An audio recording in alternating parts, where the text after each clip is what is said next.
ராதே கிருஷ்ணா. வணக்கம். நான் உங்கள் சிகியம்மா பேசுகிறேன். காந்த் ரோடு ஒரு பயணத்தில் விவேகானந்தர் இன்றைக்கி யாருக்கு கடிதம் எழுதியிருக்காரு அப்படின்னு சொல்லி பார்க்க போகிறோம். கடிதத்துக்கு முன்னால் உங்களுக்கெல்லாம் ஒரு முக்கியமான விஷயம். இந்த கடிதம் ரொம்ப பெருசாக இருக்குது. அதனால் கொஞ்சம் பொறுமையாக கேட்கணும். இன்றைக்கி பாதி நாளைக்கு பாதி போடலாமான்னு பார்த்தேன். ஆனால் நீங்கள் திடீர்னு நாளைக்கு யாராவது கேட்காத போயிட்டீங்கன்னா அந்த விஷயம் உங்களுக்கு தெரியாமே போயிடும்ல. அதனால் முடிஞ்ச வரைக்கும் இன்றைக்கே படிச்சிடுறேன். கண்டிப்பாக இன்றைக்கே கேளுங்க. கேட்குறீங்களா? ஸ்கிப் பண்ணியாவது கேளுங்க. அப்போ தான் நம்மளுக்குன்னு விவேகானந்தர் என்ன வார்த்தை சொல்லியிருக்காரோ அந்த வார்த்தை நம்ம காதுக்குள்ளார உழுகும். சரி, இன்றைக்கி விவேகானந்தர் நம்மளுக்கு என்ன சொல்லியிருக்காரு அப்படின்னு சொல்லி பார்க்கலாமா? அவர் சுற்றி பார்த்த எல்லா ஊரையுமே அப்படியே ஆராய்ச்சி பண்ணி கடிதத்தில் எழுதியிருக்காரு. நம்ம போகாமலே அந்த ஊரை பற்றின விஷயமெல்லாம் நம்மளுக்கு தெரிகிற மாதிரி அவருடைய கடிதங்கள் ரொம்ப தெளிவாக இருக்குது. இந்த கடிதம் அமெரிக்காவில் இருந்து 1894 வருடம் செப்டம்பர் 5ஆம் தேதி எழுதியிருக்காரு. யாருக்கு அப்படின்னாக்கா மன்மதநாத் பட்டாச்சாரியார் அப்படிங்கிறவருக்கு. சரி, கடிதத்தை படிக்கலாமா? அன்பார்ந்த திரு பட்டாச்சாரியாருக்கு, உங்கள் அன்பு கடிதம் கண்டு மிக்க மகிழ்ச்சி. முடிந்த அளவு விரைவில் நெசவு கருவி பற்றி விசாரித்து உங்களுக்கு தெரிவிக்கிறேன். தற்போது நான் கடற்கரையில் உள்ள ஒரு கிராமமான அன்னிஸ்குவாமில் ஓய்வெடுத்து வருகிறேன். விரைவில் நகரத்திற்கு செல்வேன். அங்கே நெசவு கருவி பற்றி விசாரிக்கிறேன். கோடையில் இந்த கடற்கரை கிராமங்கள் மக்களால் நிரம்பி வழிகின்றன. சிலர் கடலில் குளிக்க வருகிறார்கள், சிலர் ஓய்வெடுக்க வருகிறார்கள், சிலர் கணவனை தேர்ந்தெடுக்க வருகிறார்கள். இந்த நாட்டில் பொது இடங்களில் எப்படி நடந்து கொள்வது என்பதில் எல்லோரும் மிக கவனமாக இருக்கிறார்கள். பெண்களின் முன்னால் நீங்கள் தலை முதல் கால் வரை மறைத்திருக்க வேண்டும். அவர்கள் இருக்கும்போது உடம்பு மற்றும் அதன் செயல்பாடுகளை பற்றி அதிகமாக பேச முடியாது. கழிப்பிடங்களுக்கு போவது பற்றியெல்லாம் சொல்லவே கூடாது. போவது வருவது தெரியாமல் அவ்வளவு ரகசியமாக செய்ய வேண்டும். கைக்குட்டையை எடுத்து 1000 முறை மூக்கை சிந்தி மடித்து வைத்து கொள்ளலாம், அதில் தவறில்லை. ஆனால் ஏப்பம் விட்டீர்களோ அது அநாகரிகத்தின் உச்சம். சில வேளைகளில் பெண்கள் இடுப்பிற்கு மேல் மறைக்காமல் இருப்பதை பற்றி அதிகம் வெட்கப்படுவதில்லை. அத்தகைய உடையை அவர்கள் அணிந்திருப்பதை நீங்கள் பார்த்திருக்கவும் கூடும். ஆனால் காலில் செருப்பு அணியாமல் போவதும் நிர்வாணமாக இருப்பதும் சமம். நாம் ஆன்ம விஷயங்களில் அதிகமாக ஈடுபடுகிறோம். அவர்கள் உடம்பை அதிகமாக பராமரிக்கிறார்கள். உடம்பை தூய்மைப்படுத்துவதற்கும் அழகு செய்வதற்கும் ஒரு எல்லையே இல்லை. நம்மை போல் வரட்டியை எரித்து சமைப்பதும் தரையில் அமர்ந்து உண்பதும் அவர்களை பொறுத்தவரை பன்றிகள் செய்யும் செயல். இந்துக்களுக்கு வெறுப்புணர்ச்சி கிடையாது. அவர்கள் பன்றிகளைப் போல் மனதை தின்கிறார்கள் என்று அவர்கள் நம்மை பற்றி கூறுகிறார்கள். மலம் என்ற சொல்லை பெரிய ரகசியமாக பாதுகாக்கப்படுகிறது. மாறாக ஒரே டம்ளரில் ஒருவர் பின் ஒருவராக எத்தனையோ பேர் தண்ணீரை குடிப்பார்கள். டம்ளரை கழுவுவது கூட இல்லை. சமைப்பதற்கு முன் பொருட்களை கழுவ வேண்டும் என்பது பற்றி அவர்கள் கவலைப்படுவதே இல்லை. ஆனால் சமையற்காரனின் உடை சற்று அழுக்காக இருந்தால் போதும், அவனது வேலை காலி. மேஜை விரிப்பு அப்பழுக்கற்ற தூய்மையுடன் இருக்கும். இவர்கள் உலகிலேயே பெரும் பணக்காரர்கள். இவர்களின் ஆடம்பரங்களையும் சுகபோகங்களையும் சொல்லி முடியாது. ராஜபுதனத்தில் முகமதியர்கள் உண்ணும் முறையை பின்பற்றுகிறார்கள். மொத்தத்தில் அது நல்லதுதான். அவர்கள் ஒரு தாழ்வான ஆசனத்தில் அமர்கிறார்கள். தாழ்வான மற்றொரு பலகையின் தட்டை வைத்து உண்கிறார்கள். சாணியால் மெழுகப்பட்ட தரையில் வாழை இலையை இட்டு அதில் உண்பதை விட இது எவ்வளவோ மேல். இலை மட்டும் கிளியுமானால் என்ன நடக்கும் என்பதை நினைத்து பாருங்கள். உடை உணவு பற்றியெல்லாம் இந்துக்களுக்கு அவ்வளவாக தெரியாது.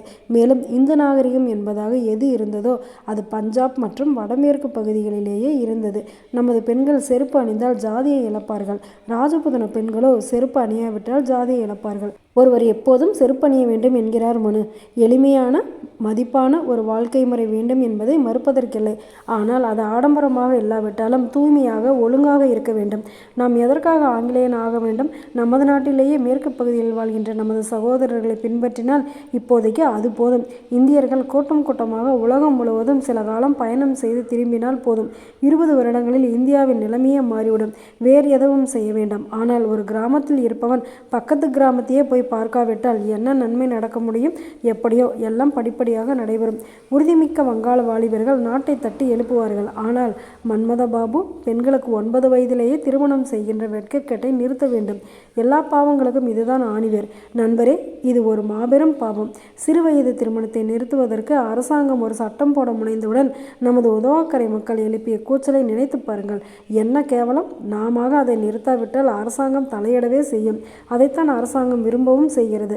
உலகமே நம்மை பார்த்து காரி துப்புகிறது. நீங்கள் கதவை மூடிக்கொண்டு உள்ளே இருக்கிறீர்கள். உலகம் உங்களை கேவலமாக ஒதுக்குகிறது. அவர்களுடன் நான் எவ்வளவுதான் சண்டையிடுவேன். 10 வயது பெண்ணிற்கு தொப்பை பெருத்த வயதான ஒரு கணவனை பார்த்து பெற்றோரை அவனது கையில் பிடித்து கொடுத்து விடுகிறார்கள். என்ன பயங்கரம்! கடவுளே கடவுளே, பாவம் செய்யாமல் தண்டனை வருமா? எல்லாம் வினையின் பயன். நமது நாடு ஒரு பாவம் நிறைந்த நாடாக இல்லாவிட்டால் கடந்த 700 ஆண்டுகளாக வந்தவன் காலில் எல்லாம் மிதிபட்டு கொண்டு கிடக்குமா? நம் நாட்டில் பெண்களின் திருமணம் என்றால் பெற்றோர் கஷ்டப்படுவது போல் இங்கே பெண்கள் கஷ்டப்படுகிறார்கள். பெற்றோருக்கு சிரமம் அவ்வளவு இல்லை. ஏனெனில் பெண்கள் தங்கள் கணவனை தாங்களே தேடிக்கொள்ள வேண்டும். அவர்களின் விஷயங்களில் நான் நெருங்கிய தொடர்பு வைத்திருக்கிறேன். பெண்களிடையே நான் ஒரு பெண் போலவே இருக்கிறேன். எனவே அவர்களின் செயல்பாடுகள் அனைத்தையும் பார்த்து கொண்டிருக்கிறேன். விருந்திற்கு போகிறார்கள், நடனம் ஆடுகிறார்கள், இசை கச்சேரிக்கு போகிறார்கள், பூங்காக்களுக்கு போகிறார்கள். ஆனால் எங்கு போனாலும் அவர்களின் திட்டமெல்லாம் ஒன்றுதான்: எப்படி ஒரு கணவனை பிடிப்பது. அதற்காக வாலிபர்களை சுற்றி சுற்றி வருகிறார்கள். ஆனால் வாலிபர்கள் எச்சரிக்கையாக உள்ளார்கள். கலந்து பழகுகிறார்கள், காதலிக்கிறார்கள். ஆனால் பந்தம் என்று வரும்போது ஓடிவிடுகிறார்கள். இளைஞர்கள் எப்போதும் பெண்களை தங்களுக்கு மேல் வைத்து கொண்டாடுகிறார்கள். அவர்களை மதிக்கிறார்கள். அவர்கள் காலால் இட்டதை தலையால் செய்கிறார்கள். ஆனால் பெண்கள் கைகளை நீட்டினால் போதும், அவர்களின் கைகள் எட்டாத உயரத்திற்கு ஓடிவிடுகிறார்கள். இப்படி எத்தனையோ முயற்சிகளுக்கு பிறகுதான் ஒரு பெண் தனக்கு ஒரு துணையை தேடுவதில் வெற்றி பெறுகிறாள். பணக்காரியானால் கவலை இல்லை. அவளை சுற்றி எத்தனையோ பேர் வட்டமிடுவார்கள். ஏழைகளின் பாடுதான் திண்டாட்டம். ஏழையானாலும் அழகாக இருந்தால் விரைவில் திருமணம் நடந்துவிடும். இல்லாவிட்டால் அவள் வாழ்நாள் எல்லாம் காத்திருக்க வேண்டியதுதான். நமது நாட்டைப் போலவே இங்கும் 1000ல் ஒரு திருமணம் அன்பையும் நட்பையும் வைத்து நடைபெறுகிறது. மீதி திருமணம் எல்லாம் பணத்தின் அடிப்படையில் தான். திருமணம் முடிகிறது, முடிந்த கையோடு சண்டை, வெளியே போ, விவாகரத்து. நமக்கு அப்படி இல்லை. நாம் திருமணத்திலிருந்து விடுபட வேண்டுமானால் ஒரே வழி தூக்கு மாட்டிக்கொள்வதுதான். எல்லா நாடுகளிலும் இதுதான் கதை. இங்கு மட்டும் எல்லாவற்றையும் பெண்கள் தங்கள் கையில் எடுத்துக்கொள்கின்றனர். நமது நாட்டில் பெற்றோரின் துணையுடன் திருமணம் என்பதற்கு ஒரு நல்ல தோற்றத்தை கொடுத்து விடுகிறோம். பலன் என்னவோ எல்லா இடங்களிலும் ஒன்று போல்தான். இப்போதெல்லாம் அமெரிக்க பெண்கள் திருமணம் செய்து கொள்ள விரும்புவதில்லை. உள்நாட்டு போரின் போது ஏராளம் ஆண்கள் கொல்லப்பட்டனர். அதனால் பெண்கள் எல்லா வகையான வேலைகளையும் செய்ய தொடங்கினர். அப்போது கிடைத்த உரிமைகளை விட்டுவிட அவர்கள் தயாராக இல்லை. வாழ்க்கைக்கு தேவையானதை அவர்கள் தாங்களே சம்பாதித்துக் கொள்கிறார்கள். எனவே திருமணம் செய்து கொள்வதில் எந்த பலனும் இல்லை. உண்மையிலேயே யாரையாவது காதலித்தால் திருமணம் செய்யலாம், இல்லாவிட்டால் சம்பாதிப்போம், செலவு செய்வோம் என்று சொல்லிவிடுகின்றனர். தந்தை லட்சாதிபதியாக இருந்தாலும் மகள் திருமணம் செய்து கொள்ள வேண்டுமானால் அதற்கு முன்பு போதிய அளவு சம்பாதிக்க வேண்டும். தந்தை தரும் பணத்தை நம்பி யாரும் திருமணம் செய்து கொள்வதில்லை. பெண்களும் இப்போது அதையே செய்ய விரும்புகிறார்கள். மகன் திருமணத்திற்கு பிறகு சொந்த வீட்டிலேயே அந்நியன் போல் ஆகிவிடுகிறான். மகள் திருமணத்திற்கு பின் தன் கணவனை பெற்றோரின் வீட்டிற்கு கொண்டு வருகிறாள். ஆண் தன் மனைவியின் பெற்றோரை 10 தடவை போய் பார்க்கிறான். ஆனால் தன் பெற்றோரை எப்போதாவது ஒரு முறைதான் சந்திக்கிறான். ஆனாலும் மாமியார் தங்கள் மீது ஆதிக்கம் செலுத்துவதில் ஆண்கள் மிகவும் பயப்படுகிறார்கள். இங்கே பணம் ஆறாக பாய்கிறது. அழகு அலையாக பொங்குகிறது. அறிவு வெள்ளம் போல் எங்கும் பறந்து கிடக்கிறது. நாடு வளமாக உள்ளது. இவர்கள் உலகை எப்படி அனுபவிப்பது என்பதை அறிந்தவர்கள். ஐரோப்பிய மன்னர்கள் ஏழைகளாகும் போது இங்கே வந்து திருமணம் செய்து கொள்கிறார்கள். சாதாரண அமெரிக்க குடிமகன் இதனை விரும்புவதில்லை. ஆனால் அந்த மன்னர்களின் பட்டங்களில் சில அழகான பணக்கார பெண்கள் மயங்கி விடுகிறார்கள். அமெரிக்க பெண்களுக்கு ஐரோப்பாவில் வாழ்வது மிகவும் கடினமான காரியம். இந்த நாட்டில் கணவர்கள் தங்கள் மனைவிக்கு அடிமைகளாக உள்ளனர். ஆனால் ஐரோப்பிய பெண்கள் தங்கள் கணவனுக்கு அடிமைகளாக உள்ளனர். இதனை அமெரிக்க பெண்கள் விரும்புவதில்லை. இங்கே மனைவி எதை சொன்னாலும் கணவன் ஆம் என் அன்பே என்று தலையாட்ட வேண்டும். இல்லாவிட்டால் பிறர் முன்னால் அவன் கேலி பொருளாகி விடுவான். அமெரிக்க பெண்கள் எளிதில் உணர்ச்சிப்படுபவர்கள். காதல் களியாட்டங்களில் ஒரு வெறியாகவே உள்ளனர். நானோ காதல் போன்ற உணர்ச்சிகள் எதுவும் இல்லாத ஒரு வகை வினோதமான மிருகம். என்னிடம் அவர்களுக்கு காதல் என்பதற்கெல்லாம் வழி இல்லை. அதனால் என்னிடம் மிகவும் மரியாதை வைத்திருக்கிறார்கள். அவர்கள் எல்லோரும் என்னை அப்பா என்றோ அண்ணா என்று அழைக்குமாறு செய்துவிட்டேன். வேறு எந்த உணர்ச்சியுடனும் அவர்கள் என் அருகில் வர நான் விடுவதில்லை. படிப்படியாக அவர்கள் எல்லோரையும் வழிக்கு கொண்டு வந்து விட்டேன். இந்த நாட்டில் உள்ள குருமார்கள் எல்லோரும் பாவிகளை நரகத்திற்கு அனுப்புவதில் மிகவும் ஆவலாக உள்ளனர். ஆனாலும் அவர்களில் சில நல்லவர்களும் இருக்கத்தான் செய்கிறார்கள். இங்குள்ள பெண்கள் என்னை மிகவும் மதிக்கிறார்கள். திருமணம் ஆகாத பெண்களில் ஒழுக்கமின்றி வாழ்கின்ற ஒரு பெண்ணை கூட நான் கண்டதில்லை. விதவை அல்லது திருமணமானவளே ஒழுக்கமற்றவளாக இருக்கிறாள். திருமணமாகாத பெண்கள் மிகவும் நல்லவர்களாக இருக்கிறார்கள். ஏனெனில் அவர்களின் எதிர்காலம் மிகவும் ஒளிமயமானதாக இருக்கிறது. ஒட்டி உலர்ந்து போன பழங்கள் போன்ற சில மேலை நாட்டு பெண்களை இந்தியாவில் காண்கிறோமே, அவர்கள் ஆங்கில பெண்கள். ஐரோப்பியர்களில் அழகற்ற இனம் ஆங்கில இனமே. அமெரிக்க இனத்தில் ஐரோப்பாவின் மிகச்சிறந்த இனத்தின் ரத்தம் கலந்துள்ளது. அதனால்தான் அமெரிக்க பெண்கள் இவ்வளவு அழகாக இருக்கிறார்கள். அவர்கள் தங்கள் அழகை காக்க என்னென்ன முயற்சிகள் எடுக்கிறார்கள் தெரியுமா? 10ஆம் வயதிலிருந்தே வருடம் தவறாமல் பிள்ளை பெறுகின்ற பெண்ணிடம் அழகு எப்படி இருக்க முடியும்? சுத்த முட்டாள்தனம். என்ன ஒரு மகாபாவம்! நம் நாட்டில் மிகச்சிறந்த அழகி கூட இந்த நாட்டில் ஒரு கருப்பு ஆந்தையாகத்தான் தெரிவாள். ஆனாலும் பஞ்சாபி பெண்களிடம் அழகில் சில அம்சங்கள் இருக்கின்றன என்பதை ஒத்துக்கொள்ளத்தான் வேண்டும். பெரும்பாலான அமெரிக்க பெண்கள் நல்ல கல்வி கற்றவர்களாக இருக்கின்றனர். கற்றறிந்த பேராசிரியர்களையும் தோற்கச் செய்கின்ற வல்லமை அவர்களிடம் உண்டு. பிறரது அபிப்பிராயங்களை பற்றியும் அவர்கள் கவலைப்படுவதில்லை. அவர்களது குணநலன்களை என்ன சொல்வது? என்ன கருணை, என்ன உயர்வான சிந்தனை, என்ன அற்புதமான செயல்திறன்! இங்குள்ள ஒருவன் நம் நாட்டிற்கு வருவதாக வைத்துக்கொள்வோம். அவனை யாரும் தொடக்கூட மாட்டார்கள். நானோ இங்குள்ள மிக உயர்ந்த குடும்பங்களிலும் அவர்கள் வீட்டு பிள்ளையைப் போல் புழங்க அவர்கள் அனுமதிக்கிறார்கள். நான் ஒரு குழந்தை போல் உள்ளேன். பெண்கள் எனக்காக கடைக்கு போய் சாமான்கள் வாங்குகிறார்கள். எனக்கு வேண்டியதை செய்கிறார்கள். இதை பாருங்கள். நான் ஒரு பெண்ணிடம் ஒரு கருவி பற்றிய தகவல் கேட்டு எழுதியிருந்தேன். அவள் தகவல்களை சேகரித்து எனக்கு அனுப்புவாள். கேத்ரி மன்னருக்கு கிராமோஃபோன் ஒன்று அனுப்பப்பட்டது. அதையும் பெண்களே திறம்பட செய்தனர். கடவுளே கடவுளே! சொர்க்கத்திற்கும் நரகத்திற்கும் உள்ள வேறுபாடு. அழகில் அவர்கள் திருமகள், ஆற்றலில் திறமைகளில் கலைமகள். இதை வெறும் புத்தக படிப்பினால் சாதிக்க முடியாது. நமது சில ஆண்களையும் பெண்களையுமாவது வெளியில் அனுப்பி உலகை கண்டு வரச் செய்ய உங்களால் முடியுமா? அப்போது மட்டும் நமது நாடு விழித்தெழும். புத்தக படிப்பினில் அல்ல. இங்குள்ள ஆண்கள் பணம் சம்பாதிப்பதில் கில்லாடிகள். பிறர் தூசியை காணும் இடத்தில் இவர்கள் பொன்னை காண்பார்கள். இந்தியாவை விட்டு வெளியே வந்து மற்ற நாடுகளை காண்கின்ற யாரும் பெரும் நன்மையை பெறுவார்கள். உலக நாடுகளின் சமுதாயத்திலிருந்து தனிமைப்பட்டதுதான் இந்தியாவின் வீழ்ச்சிக்கான ஒரே காரணம். ஆங்கிலேயர் வந்தது முதல் நீங்கள் பிற நாடுகளுடன் தொடர்பு கொள்ளும்படி உங்களை வற்புறுத்துகிறார்கள். நீங்களும் முன்னேறுவது கண்கூடாக தெரிகிறது. இந்தியாவிலிருந்து வெளிவருகின்ற ஒவ்வொருவனும் நாட்டிற்கே நன்மை செய்கிறான். ஏனெனில் இதன் மூலம் மட்டுமே உங்கள் எல்லைகள் விரிகின்றன.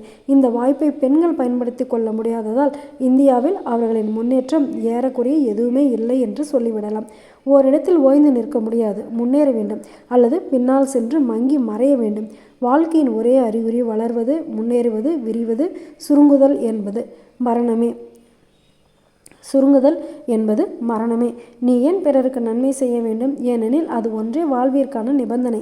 அதன் மூலம் நீ உனது குறுகிய எண்ணங்களிலிருந்து விரிகிறாய், வாழ்கிறாய், வளர்கிறாய். எல்லா குறுகிய மனப்பான்மையும், எல்லா சுருங்குதல்களும், எல்லா சுயநலமும் மெதுவான தற்கொலையே. எப்போது ஒரு நாடு தன்னை சுருக்கி கொண்டு அதன் மூலம் எல்லா விரிவிலிருந்தும் வாழ்க்கையிலிருந்தும் தன்னை தனிமைப்படுத்திக் கொள்கிறதோ அப்போது அந்த நாடு அழிந்தே ஆக வேண்டும்.